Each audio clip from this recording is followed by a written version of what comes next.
Praise the lord. యేసుక్రీస్తు ప్రభువారి నామంలో మీకు అందరికీ వందనములు చెల్లిస్తున్నాను. ఈ దినం మన వాక్యాన్ని ధ్యానించుకునే ముందుగా ప్రార్థన చేసుకుందాం. మీరందరూ కూడా ప్రార్థనలో ఏకీభవించండి. మహాగణుడివి, మహోన్నతుడివి, సర్వాంతర్యామివి, సర్వసృష్టికర్తమైన మా ప్రభువా, మా దేవ, మా రక్షక, మీకే స్తుతులు, స్తోత్రములు, వందనములు చెల్లిస్తున్నామయ్యా. ఈ స్థలమును, నన్ను, వాక్యం వింటున్న ప్రార్థిస్తున్న ప్రతి బిడ్డను నీ చేతులకు అప్పగిస్తున్నాను తండ్రి. పరిశుద్ధాత్మదేవ, నీ ఆత్మ సంచారం మా మధ్య ఉన్నందుకు నీకు స్తోత్రాలు. నీ బలమైన ఆత్మ చేత మమ్మల్ని నింపి తుది శ్వాస వరకు నమ్మకంగా నీ యందు పరిపూర్ణమైన విశ్వాసంతో జీవించే కృప, ధన్యత, దీవెన, ఆశీర్వాదాలతో యేసుక్రీస్తు ప్రభువారి నామములో మేము నింపబడదుముగాక. నీ కరుణ, నీ కటాక్షం, నీ దీవెన, ఆశీర్వాదాలతో నింపి అయ్యా, నీ వాక్యం వినడానికి సిద్ధపడుతున్న ప్రతి బిడ్డను వినే చెవి, గ్రహించే మనసు యేసుక్రీస్తు నామములో బిడ్డలకు అనుగ్రహించమని, నీ దీవెన ఆశీర్వాదాలతో ప్రతి బిడ్డను నింపి భద్రపరచమని, ఈ ఆరాధన అంతటి నీకు మహిమకరంగా నీ చిత్తానుసారంగా జరిగించుకొని నీ సాక్షి బిడ్డలుగా మమ్మల్ని నిలవబెట్టుకోమని, నీ పరిశుద్ధాత్మ అగ్ని అభిషేకంతో నింపి నన్ను నీ నోటి బోరగా మాత్రం వాడుకొని సమస్త మహిమ, ఘనత, ప్రభావములు మీరు మాత్రమే పొందుకోమని మా ప్రభువును, మా ప్రియ రక్షకుడైన యేసుక్రీస్తు ప్రభువారి అతి శ్రేష్టమైన నామంలో ఈ ప్రార్థన సమర్పిస్తున్నాను పరమ తండ్రి. ఆమేన్. హల్లెలూయా. స్తోత్రం. ఈ దిన వాక్యాంశము సంఘ ప్రార్థనకు ఉన్న శక్తి అనగా, సంఘం అనగా మనమందరం విశ్వాసులైనటువంటి ప్రతి ఒక్కరూ దేవుని సన్నిధిలో కలిసి ప్రార్థిస్తున్నప్పుడు, లేదా ఇద్దరు ముగ్గురు ఎక్కడైతే కూడి ప్రార్థిస్తారో వారి మధ్యనే ఉంటారంటాడు. సంఘం అనగా అందరి కలయిక, అందరూ కలిసి ప్రార్థించేదే సంఘం. అలా సంఘముగా ఎవరి కొరకు ప్రార్థించారు? పేతురు గారు వాక్య పరిచయం చేస్తూ ఉంటే అక్కడ ఉన్నటువంటి హేరోదు రాజు పేతురును పట్టి చెరసాల్లో వేస్తాడు. చెరసాల్లో వేసినప్పుడు సంఘం అంతా చెరసాల నుంచి విడుదల పొందుకోవాలి పేతురు గారు అని చెప్పి సంఘం అంతా కలిసి ఐక్యతతో విడవకుండా వాళ్ళు ప్రార్థన చేశారు. ప్రార్థన చేసినప్పుడు దేవదూత వచ్చి ఆ యొక్క సంఖ్యలతో బంధింపబడినటువంటి సంఖ్యలు విడిపోతాయి. ఎప్పుడైతే దేవదూత వచ్చి తనను చేయి తట్టి లెగు అని పిలిచినప్పుడు ఆ యొక్క సంఖ్యలు వాటికవే తెగిపడిపోతాయి. అందుకే సంఘం ప్రార్థించగా సంఖ్యలు తెగిపోయాయి అని ఒక పాట ఉంటుంది. సంఘం ప్రార్థిస్తే ఎలాంటి సంఖ్యలైనా తెగిపోతాయని ఈ దినం మనం నేర్చుకుంటాం. చూద్దాం. అపోస్తలుల కార్యములు 12వ అధ్యాయము 7వ వచనం. అపోస్తలుల కార్యం అనగా అపోస్తలులు శిష్యులు సువార్త ప్రకటించినటువంటి గ్రంథం కాబట్టి అపోస్తలుల గ్రంథం అని పేరు వచ్చింది. శిష్యులందరూ సువార్త ప్రకటించినటువంటి పౌలు గారితో సహా అందరూ కూడా అపోస్తలులు. ఇప్పుడు సువార్త ప్రకటిస్తున్నటువంటి ప్రతి ఒక్కరు కూడా అపోస్తలులతో సమానం. అయితే అపోస్తలుల గ్రంథము కార్యములు 12వ అధ్యాయము 7వ వచనం చూద్దాం. ఇదిగో, ప్రభువు దూత అతని దగ్గర నిలిచెను. అతడుండిన గదిలో వెలుగు ప్రకాశించెను. దూత పేతురు ప్రక్కను తట్టి త్వరగా లెమ్మని చెప్పి అతని లేపగా సంఖ్యలు అతని చేతుల నుండి ఊడిపడెను. దేవదూత వచ్చి ఎప్పుడైతే సంఖ్యలతో బంధింపబడినటువంటి పేతురు గారు ఆ యొక్క సైనికుల మధ్య పడుకుని ఉంటే దేవదూత మధ్యలోకి వచ్చి తట్టి త్వరగా నువ్వు లెగు అని పేతురు గారిని లేపినప్పుడు తన సంఖ్యలు తెగి పడిపోయాయి. అయితే ఈ కార్యం జరగడానికి ఎందుకు జరిగింది, ఎలా విడిపింపబడ్డాడు అనేది మనం చూద్దాం. 12వ అధ్యాయము అపోస్తలుల కార్యం 12వ అధ్యాయం 1వ వచనం నుంచి చూద్దాం. దాదాపు అదే కాలమందు రాజైన హేరోదు సంఘపు వారిలో కొందరిని బాధ పెట్టుటకు బలాత్కారముగా పట్టుకుని యోహాను సహోదరుడైన యాకోబును ఖడ్గముతో చంపించారు. యోహాను, యాకోబులు యేసుప్రభు వారి శిష్యులు, సహోదరులిద్దరు. ఆ యాకోబుని ఏం చేశాడంట? ఖడ్గముతో చంపించాడంట. ఈ యొక్క హేరోదు రాజు ఎవరు? యేసు ప్రభువారిని చిన్న పిల్లాడుగా ఉన్నప్పుడు సంవత్సరం లోపు పిల్లలందరినీ కూడా చంపినటువంటి హేరోదు రాజు మనవడు, ఆ వంశంలోంచి వచ్చినటువంటి వ్యక్తి కాబట్టి అదే క్రూరత్వంతో ఉన్నాడు. ఇంకా ఎదోమీయుడు అనమాట. ఎదోము అనగా ఏసావు వంశావళి. ఏసావు వంశావళిలో పుట్టినటువంటి రాజు పరిపాలిస్తూ ఏసావుని ద్వేషించి యాకోబుని ప్రేమించాడు దేవుడు. యాకోబు వంశస్థులు యూదులు, ఏసావు వంశస్థులు హేరోదు అనగా ఎదోము సంతానంలోంచి వచ్చినటువంటి హేరోదు రాజుగా పరిపాలిస్తున్నాడు. అయితే హేరోదీయులకు, ఎదోమీయులకు, ఇజ్రాయేలీలకు పడదు. కాబట్టి ఆ ఇజ్రాయేలీలందరూ కూడా ఈ హేరోదుని ద్వేషిస్తూ ఉంటారు. అయితే ఈ శిష్యులు సువార్త ప్రకటించడం అనేది ఇజ్రాయేలీలకి నచ్చదు. మోషే చెప్పినటువంటి ఆజ్ఞలకి వ్యతిరేకంగా చెప్తున్నారు వీళ్ళని. ఇజ్రాయేలీల కోసమే యేసయ్య వస్తే ఇజ్రాయేలీలే ఎదురు తిరుగుతారు. యేసుప్రభు వారిని సిలువేస్తారు. యేసుప్రభు వారు సిలువ వేసిన తర్వాత శిష్యులు మళ్ళీ ప్రారంభించారు అని చెప్పి వాళ్ళు మండిపడిపోతూ ఉంటారు. వాళ్ళు మోషే చెప్పినటువంటి ఆజ్ఞల్నే నమ్ముతున్నారు. ఆ ఆజ్ఞలు కూడా ఎవరిచ్చారు? తండ్రి అయినటువంటి దేవుడే మోషేకి ఇచ్చాడు. ఆ మోషే తప్పకుండా ఇవి పాటించాలని చెప్పాడు.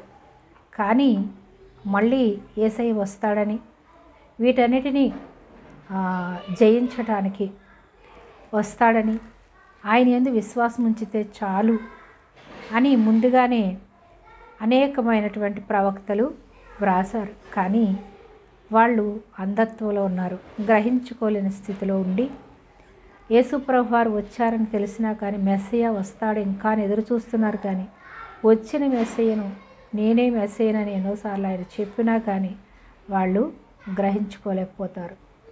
గ్రహించుకోకుండా యేసుప్రభు వారిని సిలువ వేస్తారు. సిలువ వేసిన తర్వాత ఈ శిష్యులు సువార్త ప్రకటిస్తూ ఉంటే అనేక మంది మారుమనసు పొంది రక్షణ పొందుతున్నారు. అయితే ఈ యూదులందరినీ కూడా మత మార్పిడి చేసేస్తున్నారు. కాబట్టి ఈ శిష్యులు కూడా యేసుప్రభు వారిని ఎలా అయితే మనము సిలువ వేసామో వీళ్ళని కూడా అలాగే హతమార్చాలి ఏదో ఒక రకంగా అని కట్టడగా ఉన్నారు. ఆ టైంలో హేరోదు రాజు ఏం చేస్తాడు? ఈ యూదులందరూ కూడా ఈ శిష్యుల పట్ల వాళ్ళు కక్ష కలిగి ఉన్నారు. కాబట్టి ఈ శిష్యుల్ని నేనే హతమార్చేసి ఉంటే ఇజ్రాయేలీలందరూ కూడా, యూదులందరూ కూడా నన్ను ప్రేమిస్తారు. నన్ను ప్రేమించడం ద్వారా ఈ యొక్క రాజ్యము అనేక సంవత్సరాలు నేనే పరిపాలించవచ్చు అనేటటువంటి స్వార్థంతో యేసుప్రభు వారి శిష్యులందరినీ కూడా హతమార్చడానికి పాల్పడి యోహాను సహోదరుడైనటువంటి యాకోబుని ఖడ్గం చేత చంపించేస్తాడు. అంటే ఆ ఖడ్గం చేత చంపకుండా దేవుడు కాపాడగలడు. కానీ ఒక్కొక్కరి పట్ల ఒక్కొక్క ప్రణాళిక దేవుడు కలిగి ఉంటాడు. కాబట్టి ఆ యొక్క ఖడ్గానికి అడ్డు లేకుండా చనిపోయేటట్టుగా దేవుడు కూడా అడ్డుకోలేదు. ఏది ఏమైనా దేవుని ప్రణాళిక, దేవుని చిత్తము ఏదైందో అదే జరుగుతుంది. కాబట్టి మనము దేనిని ప్రశ్నించకుండా మనము దేవుని చిత్తానికి లోబడడమే మానవులుగా మనం అందరం కూడా. అయితే ఈ పేతురును అయితే మాత్రం రక్షించడానికి దేవదూతను పంపించి ఈ యొక్క యూదులందరూ కూడా యూదులందరూ కక్షగట్టి ఉన్నారని యాకోబుని చంపుతాడు. యేసుప్రభు వారి శిష్యులైనటువంటి వారు, యేసుక్రీస్తునందు విశ్వాసం ఉంచినటువంటి వారు, యోహాను తల్లి యాకోబు కూడా ఇంకొక యాకోబు ఉంటాడు. ఈ యాకోబుని ఖడ్గం చేత చంపేస్తారు. మరొక యాకోబుని చూస్తాం మనము 12వ అధ్యాయంలోనే. ఆ మరొక యాకోబు ఎవరనగా యేసుక్రీస్తు ప్రభు వారి తల్లి అయినటువంటి మరియా. తన యేసుప్రభు వారు పుట్టేంత వరకు యోసేపు, మరియా వాళ్ళు కలవలేదు. పరిశుద్ధాత్మ ద్వారా కుమారుణ్ణి గర్భములో ఉన్నాడని చెప్పి యోసేపు తనకి సహాయకరంగా ఉన్నాడు. కానీ అతను ముట్టలేదు.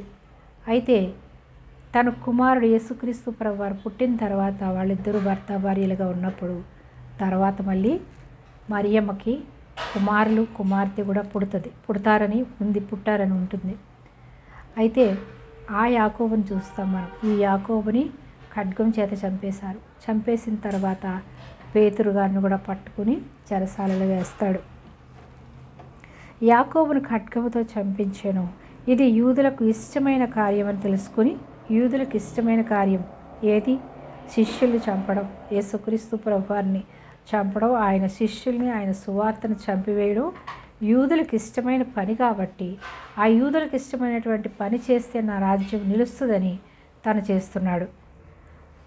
యూదులకు ఇష్టమైన కార్యమని తెలుసుకొని పేతురును కూడా పట్టుకొనెను.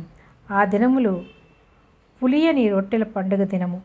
అతన్ని పట్టుకొని చెరసాల్లో వేయించాడు. యూదుల పండగ చేసుకుంటూ ఉన్న సమయంలో ఈ యొక్క పేతురుని పట్టుకుని ఏం చేశాడు? చెరసాలలో వేయించి పస్కా పండుగ అయిన పిమ్మట ప్రజల యొద్దకు అతని తేవలను ఉద్దేశించి అతని కావలి యుండుటకు 4 చతుష్టముల సైనికులను అతనికి అప్పగించాడు. ఈ పండుగ అయిపోయిన తర్వాత యూదులందరూ సంతోషంగా పండుగ చేసుకుంటున్నారు కదా.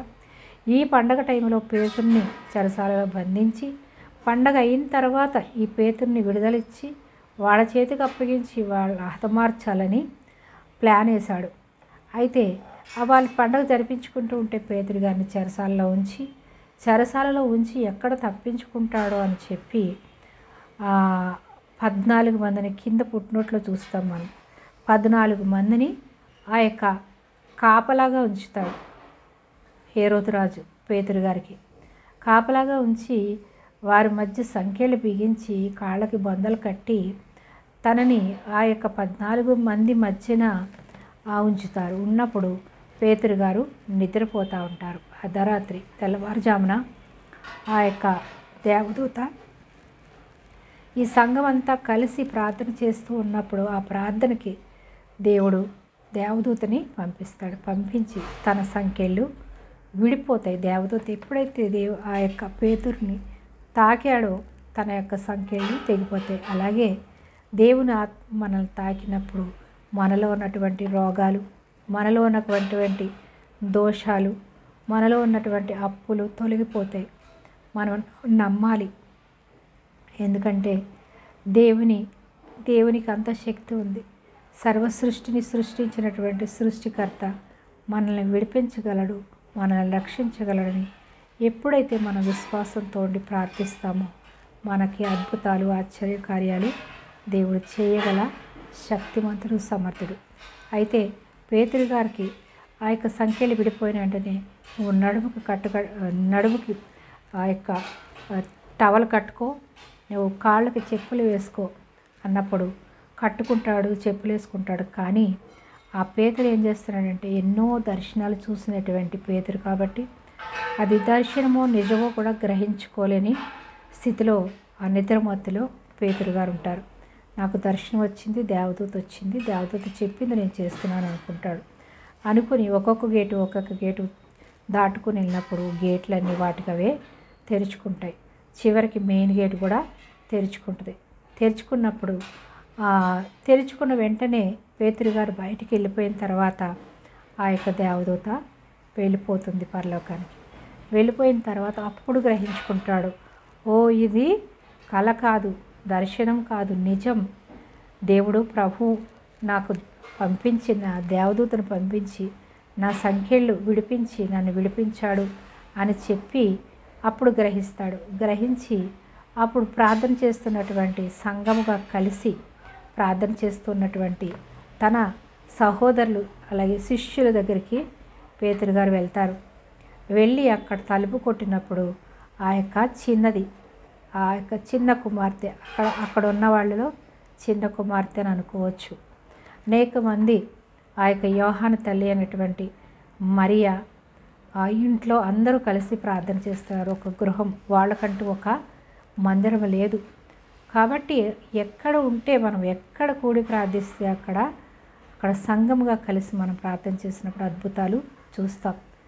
ఒక మందిరంలోనే అని కాదు, అంటే మందిరంలోనికి సంఘం అంతా కలిసి వస్తారు కాబట్టి అది సంఘం ప్రార్థించగా సంఖ్యలు విడిపోతాయి. అలాగే ఇక్కడ వారికి మందిరం లేదు. వాళ్ళు దొంగచాటుగా యూదులు వచ్చి ఎక్కడ వీళ్ళని చంపుతారో అని భయంతో వణుకుతూ వాళ్ళు ఒక ఇంటిలో మరియా, యోహాను తల్లి అయినటువంటి మరియా ఇంటిలో ఉండి వాళ్ళు సంఘముగా కలిసి ప్రార్థన చేస్తున్నారు. యేసుప్రభు వారు శిష్యులు అక్కడ ఆ రోజుల్లో యేసుప్రభు వారు ఉన్న రోజుల్లో అనేక మంది స్త్రీలు కూడా యేసుప్రభు వారితో ఉంటారు. అందరూ కూడా ప్రార్థిస్తారు. ఎంతోమంది సిలువ వేసినప్పుడు ఏడుస్తారు. వీళ్ళందరూ కూడా ప్రార్థన చేస్తూ ఉంటారు. ప్రార్థన చేసినప్పుడు పేతురు గారు వెళ్ళి ఆ యొక్క తలుపును కొట్టినప్పుడు ఒక చిన్నది పేతురు గారి స్వరం వింటది. స్వరం విని పేతురు వచ్చాడు అని చెప్పి తను తలుపు తీయకుండా ఆనందంలో వీళ్ళందరూ కలిసి ప్రార్థిస్తున్నటువంటి వారి దగ్గరికి వెళ్ళి ఆ సహోదరి చెప్తుంది. చెప్పినప్పుడు నీకు పిచ్చి పట్టింది, పేతురు రావడం ఏంటి, చెరసాల్లో బంధించారు కదా, ఎలా వస్తాడు అంటున్నారు. అంటే వీళ్ళు విశ్వాసంతో ప్రార్థన చేస్తున్నారు కానీ అసంభవం అనుకుంటున్నారు. ప్రార్థన చేస్తున్నారు కానీ మనం చేయడం అయితే చేస్తున్నాం కానీ అప్పటికే అనేక మందిని చంపేస్తున్నారు వాళ్ళు ఒకరినొకరిని. అలాగే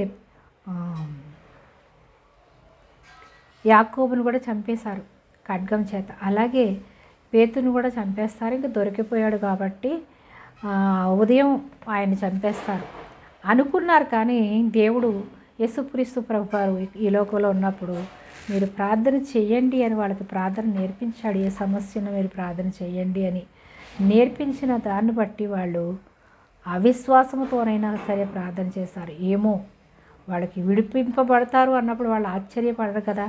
మనం ప్రార్థన చేస్తాం, దేవుడు విడిపించాడని వాళ్ళ ఆనందంతో వెళ్లకుండా నీకు పిచ్చి పట్టింది, ఎలా వస్తాడు పేతురు అంటున్నారు. అంటే వాళ్ళకి పరిపూర్ణమైన విశ్వాసం లేదు.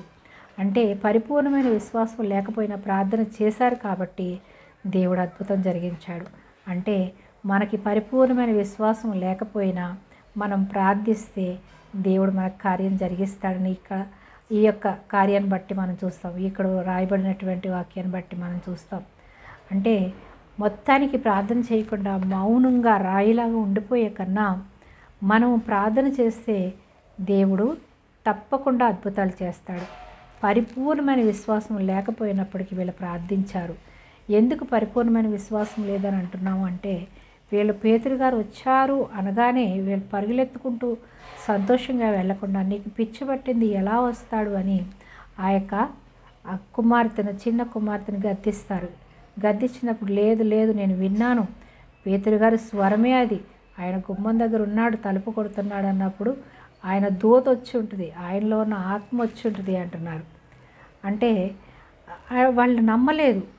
నమ్మకపోయినప్పటికి కూడా దేవుడు అద్భుత కార్యం జరిగించినప్పుడు వీళ్ళందరూ వెళ్ళి తలుపు తీసినప్పుడు వీళ్ళ విభ్రాంతి, ఆశ్చర్యపడతారు ఎలా వచ్చావు అని. అంటే వీళ్ళ ప్రార్థన ద్వారా దేవుడు విడిపించాడని ఇంకా నమ్మట్లేదు. వాళ్ళు విభ్రాంతి పొంది ఉన్నారు అని చూస్తాం. వాళ్ళు విభ్రాంతి పొంది ఆశ్చర్యపడతారు, ఎట్లా వచ్చావు, ఎట్లా సాధ్యం అని అడిగినప్పుడు నడండి ముందు, నేను లోపలికి రావాలి, వాళ్ళు పట్టుకోవడానికి నన్ను వచ్చినా వస్తారు, నడండి అని లోపలికి వచ్చి అతను జరిగిన విషయం అంతా దేవుడు ఎలా దేవదూతను పంపించి ఆయన సంఖ్యలు విడిపోయేటట్టు చేసి బయటికి ఎలా తీసుకొచ్చాడో అన్నీ చూపిస్తాడు. అక్కడ ఉన్నటువంటి కావలి వారందరూ ఉన్నారు కానీ ఆ తలుపు తీయబడ్డం కానీ ఈ సంఖ్యలు విడిపింపబడడం కానీ వాళ్ళెవ్వరికీ కూడా గ్రహింపు లేకుండా దేవుడు చేసి నన్ను తీసుకొచ్చాడు. అలాగే యాకోబు కూడా చెప్పండి అంటాడు. అనగా మరియా కుమారుడైనటువంటి యాకోబు కూడా చెప్పండి అంటారు. అంటే ఆ సమయంలో అక్కడ ఉండకపోవచ్చు ఆయన, అతను కూడా చెప్పండి, ఈ విషయం తెలియచెప్పండి, నేను ఇక్కడ ఉండడం మంచిది కాదు, వచ్చి నన్ను పట్టుకుని మళ్ళీ వాళ్ళు తీసుకెళ్తారని తను వేరే ప్లేస్కి పేతురు గారు వెళ్ళిపోతారు.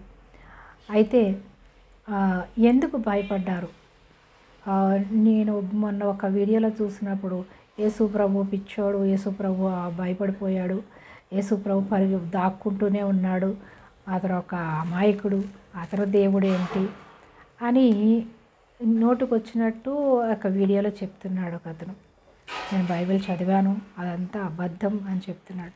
యేసుప్రభు వారు దాక్కున్న యేసు ప్రభువారి శిష్యులు ఎందుకు దాక్కున్నారంటే ఈ సువార్త చనిపోకూడదు, మేము చనిపోయినా పర్వాలేదు, దేవుని శుభవార్త ప్రకటింపబడాలి, దేవుని శుభవార్త విని అనేక మంది రక్షింపబడాలి, మాకిచ్చిన పని మేము నమ్మకంగా చేయాలి అని తండ్రికి ఇచ్చినటువంటి మాటకు నమ్మకంగా తన సమయం వచ్చేంత వరకు యేసుక్రీస్తు ప్రభువారు కూడా వారికి తప్పించుకుంటూ తన సమయం వచ్చేంత వరకు తిరిగారు. తన సమయం వచ్చినప్పుడు దొరికిపోయాడు. అలాగే శిష్యులు కూడా యేసుక్రీస్తు ప్రభువారు ఎలా అయితే తన సమయం వచ్చేంత వరకు తను దాక్కుని తిరిగి ఎట్లయినా దేవుని సువార్త ప్రకటించాడు కాబట్టి మనము కూడా దేవుడైనటువంటి యేసుక్రీస్తు ప్రభువారే వారికి అంకకుండా తిరిగాడు, మనమే పాటి వాళ్ళమని చెప్పి వీళ్ళు కూడా తప్పించుకుని తిరిగి సువార్త దేశవ్యాప్తంగా ప్రపంచవ్యాప్తంగా ప్రకటించారు. ప్రకటించిన తర్వాత వాళ్ళందరూ దొరికిపోయారు.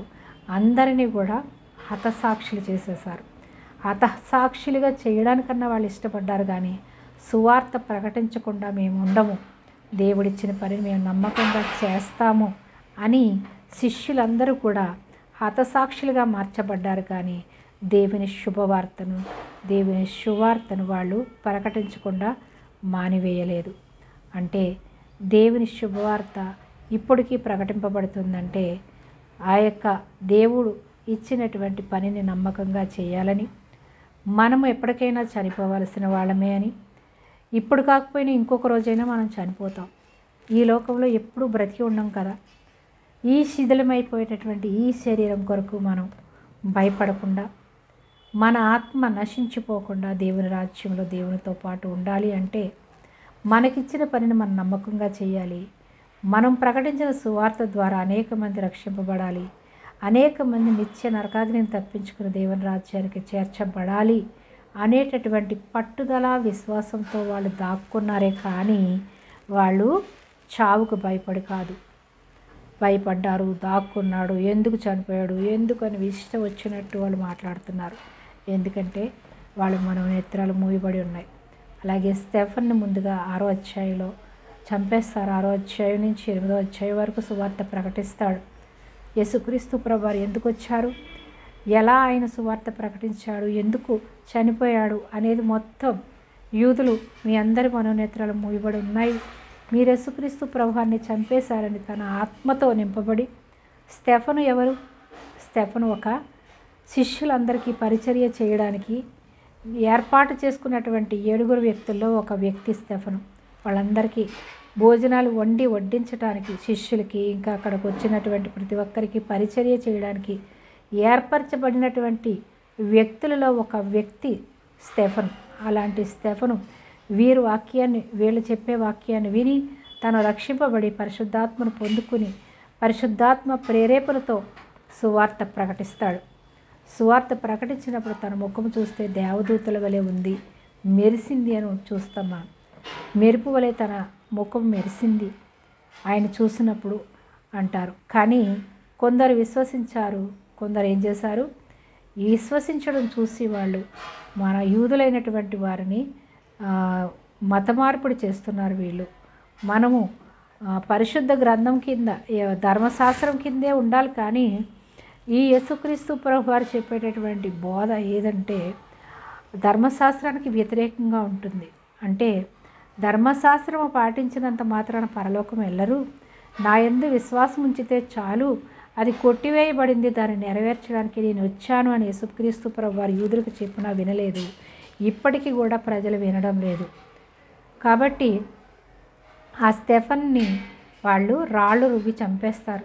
6వ అధ్యాయం నుంచి 8వ అధ్యాయం వరకు తన సువార్త ప్రకటించిన తర్వాత యేసయ్య నాకు కనిపిస్తున్నాడు పరలోకంలో, నేను చూస్తున్నాను ఆయన్ని అని చెప్పినప్పుడు వాళ్ళకి ఏంటంటే పిచ్చి పట్టింది అంటారు. ఇప్పుడు కూడా దర్శనాలు వచ్చాయి అంటే అనేక మంది వ్యతిరేకిస్తున్నారు, దేవుని చూశానంటే వ్యతిరేకిస్తున్నారు. అంటే వాళ్ళు చూడకుండా చూసామని చెప్తే వాళ్ళు దేవుని ఉగ్రతకి దేవుని తీర్పులో ఉంటారు. కానీ చూసి చెప్పారు చూడకుండా చెప్పారు అనేది మనకు తెలియదు కాబట్టి మనం ఎవరిని కూడా విమర్శించకూడదు.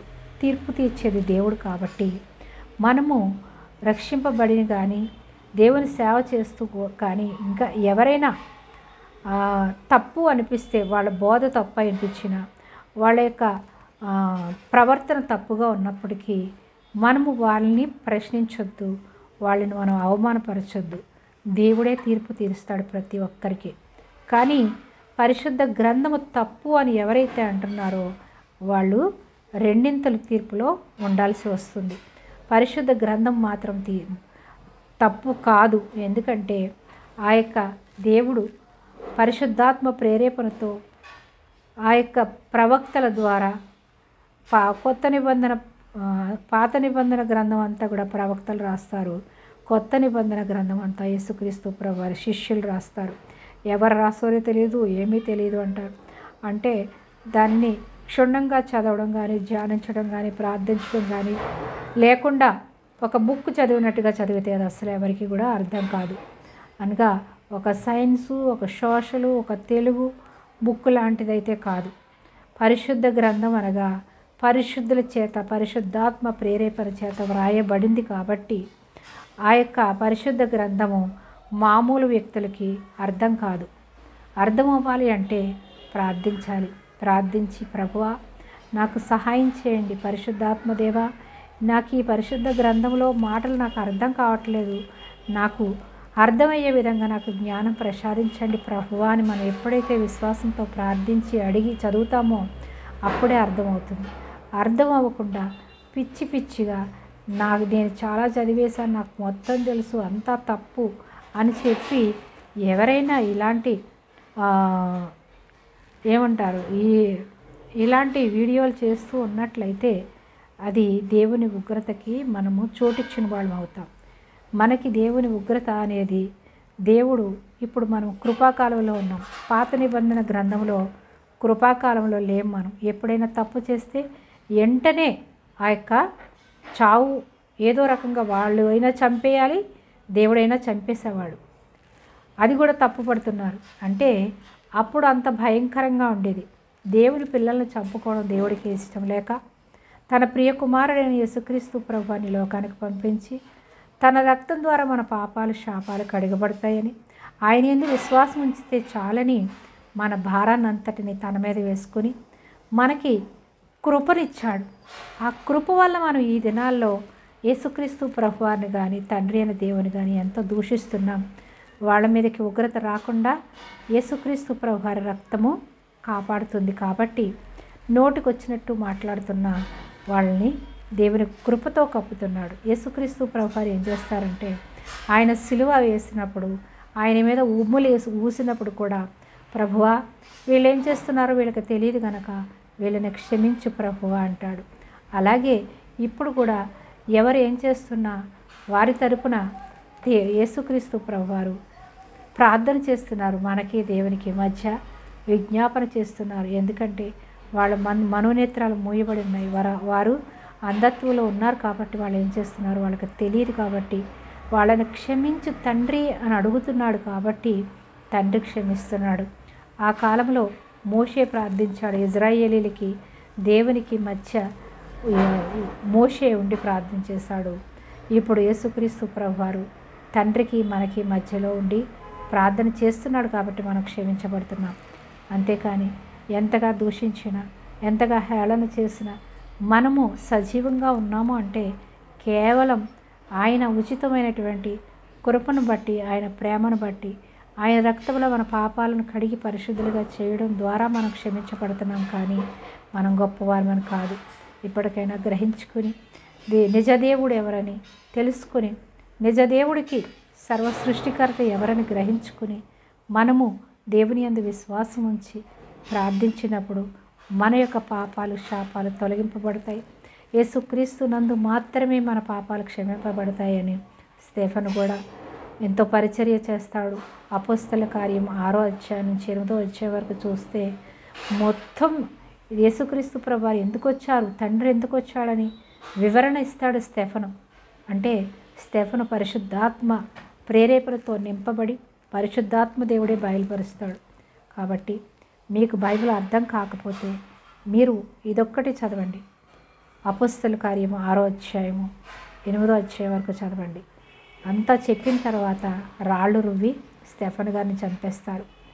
అలాగే స్టెఫెను ఎలాగైతే సువార్త ప్రకటించి అనేకమైన ఆత్మలు ఆ టైంలో విశ్వాసం నుంచి రక్షింపబడుతున్నారని చూడలేక, అలాగే ఈ సువార్త పేతురు గారు ప్రకటించడం ద్వారా అనేక మంది విశ్వాసం ఉంచి దేవుని మార్గంలోకి వెళ్ళిపోతారని, యూదులందరూ మారిపోతారని వాళ్ళు భయపడి పేతురు గారిని కూడా చంపడానికి ప్రయత్నిస్తారు.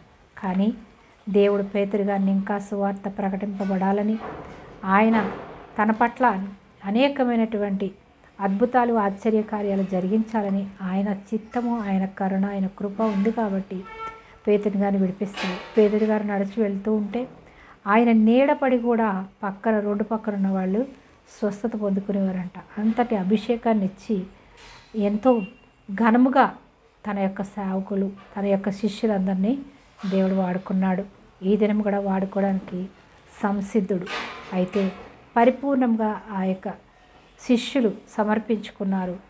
మనమైతే ఈ లోకంలో మనము ఈ లోకంలో ధనం సంపాదించుకోవాలని, లోకంలో సగం దేవుళ్ళలో సగం ఉంటున్నాం కాబట్టి అంత అద్భుత కార్యాలు, ఆశ్చర్య కార్యాలు ఈ దినాల్లో జరగట్లేదు.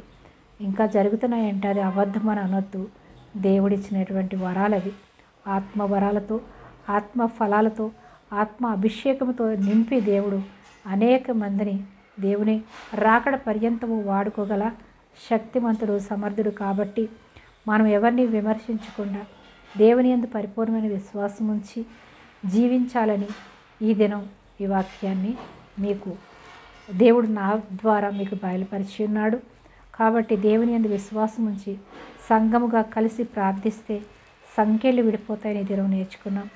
అలాగే నాకు సంఘం కావాలి, నాకు దేవుని మందిరం కావాలి, దేవుని మందిరంలో సంఘముగా కలిసి ప్రార్థన చేసే అనేక అద్భుతాలు, ఆశ్చర్య కార్యాలు చూడాలని, అనేక మంది రక్షింపబడాలని ఆశ, తృష్ణ, తపన కలిగి నేను ఉన్నాను. ఆ దేవుడే తప్పకుండా నాకు నా జీవితంలో అద్భుత రీతిలో దేవుని మందిరాన్ని ఇచ్చి, సంఘాన్ని ఇచ్చి, సంఘమంతా కలిసి ప్రార్థించి అనేక అద్భుతాలు, ఆశ్చర్య కార్యాలు ఈ భూలోకంలో నాలో ప్రాణం ఉండగానే తప్పకుండా దేవుడు చేయగల శక్తిమంతుడు, సమర్థుడని నమ్మి విశ్వాసముతో నేను ప్రార్థిస్తున్నాను. మీరందరూ కూడా నా గురించి ప్రార్థన చేయండి. నా గురించి కాకుండా దేవుని మందిరం కావాలని ప్రార్థన చేయండి. దాని కొరకు కావలసిన ధనమును కూడా దేవుడే సమస్తము సిద్ధపరచుకోగల శక్తిమంతుడు కాబట్టి దేవునికి సమస్తము సాధ్యమని నమ్మి విశ్వాసంతో ప్రార్థన చేద్దాం. మీ కుటుంబాల్లో ఎలాంటి సమస్య ఉన్నా, ఎలాంటి బంధకాల్లో చిక్కుకుని ఉన్నా, పేతురు గారి బంధకాలను విడిపించినటువంటి దేవుడు మీ బంధకాలను కూడా విడిపించగల శక్తిమంతుడు, సమర్థుడు అని నమ్మి విశ్వాసంతో మనమంతా కలిసి ప్రార్థన చేద్దాం. మనం ఎక్కడ కలిసి ప్రార్థన చేసినా అది సంఘముగా మనం ప్రార్థన చేసినప్పుడు దేవుడు మనందరి ప్రార్థన వింటాడు. విని అద్భుత రీతిగా మనల్ని అందరినీ విడిపించి దేవుని రాజ్యానికి వారసులుగా చేసుకుంటాడు. కాబట్టి నమ్మి ప్రార్థన చేద్దాం.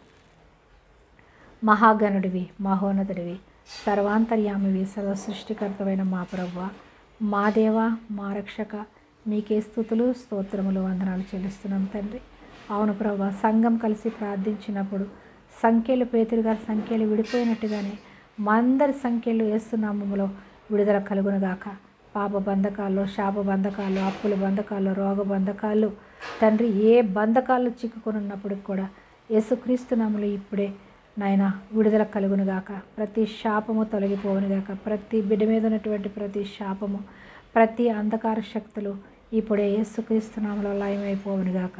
మీరిచ్చిన అధికారము గల ఆత్మచేతనైనా ప్రార్థిస్తూ ఉండగా, మీరిచ్చిన తాళపు చెవులు మేము వాడుతూ ఉండగా ఇప్పుడే అద్భుత రీతిలో మేము ఉన్న బంధకాలన్నిటి నుంచి ఇప్పుడే యేసుక్రీస్తు నామములో విడుదల కలుగునుగాక.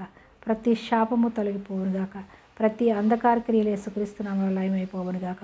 ప్రతి సాతాను శక్తులు యేసుక్రీస్తు నామములో లయమైపోవునుగాక. నీ రాకడ పర్యంతము నమ్మకంగా, నిలకడగా, స్థిరంగా నీలో నిలిచే ధన్యత, దీవెన, ఆశీర్వాదాలు మాకిచ్చినట్లుగానే ప్రతి బిడకు దయచేయమని మా ప్రభువును, మా ప్రియరక్షకుడైన యేసుక్రీస్తు ప్రభువారి అతి శ్రేష్టమైన నామంలో ఈ ప్రార్థన సమర్పిస్తున్నాను పరమ తండ్రి. ఆమేన్. హల్లెలూయా. స్తోత్రం. Praise the lord. మరొక వాక్యాంశంతో మళ్ళీ కలుసుకునేంత వరకు దేవుని కృప మనందరికీ తోడై ఉండునుగాక. తండ్రి అయినటువంటి దేవుని ప్రేమ, కుమారుడైనటువంటి యేసుక్రీస్తు ప్రభువారి కృప, పరిశుద్ధాత్మ దేవుని అన్యోన్య సహవాసం ఇప్పుడు ఎల్లప్పుడూ సదా సకల పరిశుద్ధులతోనూ మనతోనూ మన పిల్లలతోనూ నిత్యము తోడై ఉండనుగాక. Amen. Amen. Praise the lord.